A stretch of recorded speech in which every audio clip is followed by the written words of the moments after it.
자기 증오의 뿌리를 찾는 과정.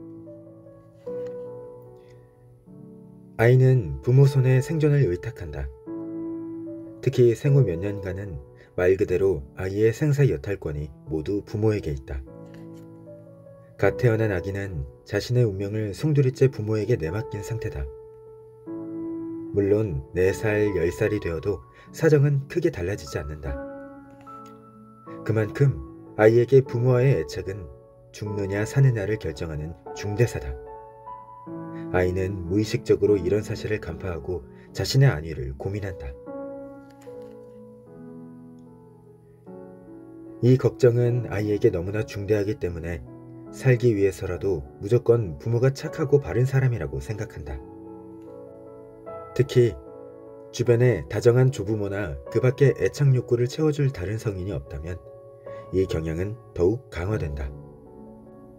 그래서 부모가 형편없는 사람이어도 이상적인 존재로 승화하고 불미스러운 사건이 일어나도 자신이 잘못을 떠맡는다. 부모가 훌륭해야 자신이 애착을 형성하는데 논리적으로 모순이 없다고 여기는 까닭이다. 만약 부모가 자신에게 가하는 부당행위를 일일이 알아차리고 인지한다면 아이의 마음속에는 걷잡을 수 없는 분노가 치솟을 것이다. 하지만 화를 내서 어쩌겠는가. 부모에게서 분리하여 애착을 해제하는 순간 곧 파멸이다. 이런 상상만으로도 아이는 끝모를 죽음의 공포를 경험하며 막막한 죄책감에 휩싸인다. 아이한테는 심리적인 안전을 지키기 위해서라도 반드시 애착이 필요하다. 그러니 그 분노는 부모를 향해서는 안 된다. 설사 부모에게 화가 난다 하더라도 잠시일 뿐 궁극적으로는 화를 자기 스스로나 주변 다른 아이에게 돌리는 것이 낫다. 배은망덕해서는 안 된다는 강박. 부모에게서 근원적으로 상처 입고 억압받은 사람은 종종 자기 증오에 빠진다. 이들은 부모에게 당한 비하를 스스로에 대한 자아상한에 결합시킨다. 이 자기 증오에서 풀려나기 위해서는 부모가 자신에게 얼마나 부당한 행위를 했는지 인식해야 한다. 하지만 이 인식은 위험하다. 자신을 키운 부모에게서 등을 돌리는 것 말고 달리 해결 방법도 없다. 이들은 차라리 자기 증오를 끌어안은 채 부모와의 끈을 유지하는 편을 택한다. 그래서 부모에게 정당성을 부여하고 죄는 자신이 떠안기로 한다. 아버지가 나를 흠씬 두들겨 패긴 했지만 어쨌든 내가 맞을 짓을 한 건 사실이잖아. 이런 자기 암시를 반복하며 부모에게 향해야 할 분노의 화살을 스스로에게 돌린다. 그러나 이런 식으로 부모와의 관계를 유지하는 대가는 혹독하다. 평생 지워지지 않는 자기 증오와 그것에 뒤따르는 자기 파괴적인 결과뿐이다. 부모가 자식을 혼란에 빠뜨리는 상황도 곧잘 벌어진다. 이 세상에 마냥 나쁘기만 한 부모는 거의 없다. 부모는 아이에게 잘못하는 만큼 베풀기도 한다. 어쨌든 한 사람을 먹이고 입혀서 키운 공이 없지 않다. 너무 가혹하고 엄격하긴 했지만 내가 잘 되길 바라는 마음에 그런 것일지도 모른다. 어른이 된 아이 입장에서는 이렇게 배은망덕해서는 안 된다는 강박 때문에 부모가 실제로 어떤 행동을 했는지 일일이 떠올리고 인정하기가 더욱 어렵다. 언젠간 모든 걸 되돌리고 관계를 회복할 수 있다는 굳건한 희망 때문에 부모에 대한 미련을 놓지 못하는 사람도 있다. 이들은 부모의 인정과 사랑을 얻기 위해서라면 언제 무엇이든 마다하지 않는다.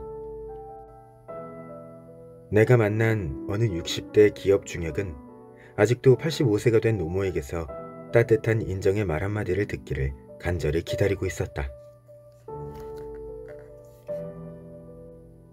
부모 양쪽 모두와의 관계가 가망이 없을 때 부모를 왜곡해서 인지하는 현상은 더 정도가 심해진다. 부모 중 한 사람과의 관계만 아이를 힘들게 하는 경우라면 나머지 호의적인 한 사람에게 더 강한 애착을 형성하면 된다. 한쪽이라도 의지할 수 있다면 아이는 안전함을 느끼고 자신을 불안하게 하는 다른 쪽을 마음속으로 거부하고 선을 그을 수 있다.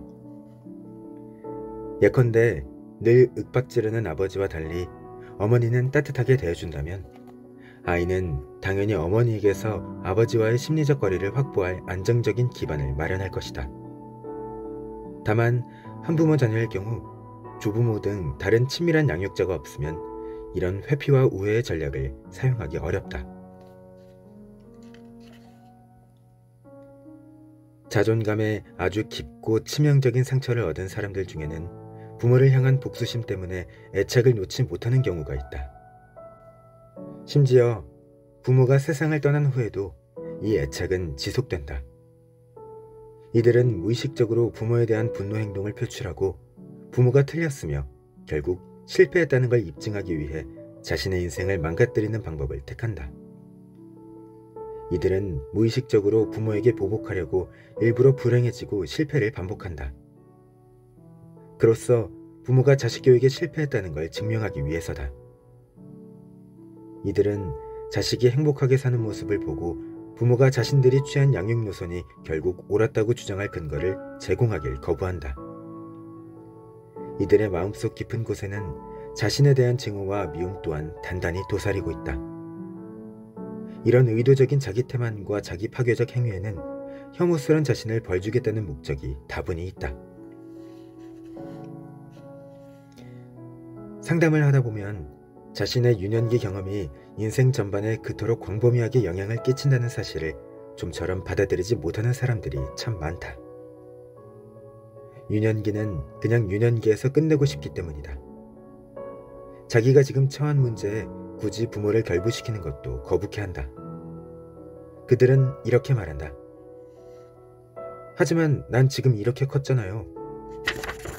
내일은 나 스스로 결정할 줄 안다고요. 전혀 틀린 말이 아니다. 하지만 바로 그 결정을 어떻게 내리고 무엇을 선택할지, 어떻게 생각하고 느낄지 크게 좌우하는 것이 바로 우리의 어린 시절 경험이다. 그런데 유년기 경험의 영향력이 그토록 큰 이유는 대체 무엇일까? 그것이 우리의 두뇌가 발달하고 완성되는 과정에서 일어난 초창기 학습 경험이기 때문이다. 아직 뇌가 모양을 잡는 어린 시절 동안 보고 들은 것이 두뇌 안쪽에 깊이 각인되는 것이다. 연구에 따르면 공감에 서툰 부모를 둔 아이의 뇌는 공감을 잘하는 부모를 둔 아이보다 거울 신경세포가 덜 생성된다고 한다. 거울 신경세포는 다른 사람의 신경을 헤아리고 공감하는 능력을 좌우하며 이 세포가 많을수록 공감 능력도 뛰어나다. 비교적 이 세포가 적은 경우 타인에게 공감하는 일이 힘들고 남의 마음을 짐작하는 데도 어려움을 느낀다. 이런 생물학적인 공감 능력이 결핍되면 오직 이성과 논리를 통해 보완하는 수밖에 없다. 다시 말해 공감이라는 감성이 작동하지 않아서 생기는 결손 부분을 논리와 이성을 작동시켜 균형을 맞추는 사태가 벌어지는 것이다. 단지 거울신경세포라는 뇌구조 하나가 부족하다는 이유로 말이다. 이처럼 학습 경험 자체가 우리의 뇌구조를 변화시키고 결정하며 그로 인해 우리의 심리적 하드웨어는 물론 소프트웨어도 달라진다. 부모 역시 삶이 쉽지는 않았다. 이 지점에서 한 가지 짚고 넘어가야 할 것이 있다. 앞서 말한 힘든 부모들은 그 자신부터가 무척 문제가 많은 환경에서 성장했다. 진심으로 아기를 가지고 잘못된 양육을 행하는 부모는 거의 없다. 대부분은 아이에게 너무 버거운 요구를 한다는 걸 모르거나 자신도 무슨 짓을 하는지 의식하지 못하는 경우가 많다. 어린 시절에 각인된 기억을 잘 이해하기 위해서는 자신에게 부모가 어떤 역할을 했는지 정확히 조명할 필요가 있다. 하지만 부모가 어쩌다 그런 문제를 갖게 되었는지 알려면 그들의 어린 시절을 살펴보는 것도 중요하다. 다만 여기서 다시 한번 개인의 자기성찰, 즉 자신의 약한 부분과 강한 부분을 스스로 자각하는 것이 무엇보다 중요하다는 점을 강조하고 싶다. 나는 그 무엇보다도 자기인식이 선행되고 나면 다른 행동을 선택할 수 있다고 확신한다. 자신과의 진솔한 대면을 통해서만 스스로를 있는 그대로 이해할 수 있다. 그런 이후에야 비로소 타인도 부모도 이해가 되고 그들의 행동을 제대로 파악할 수 있다.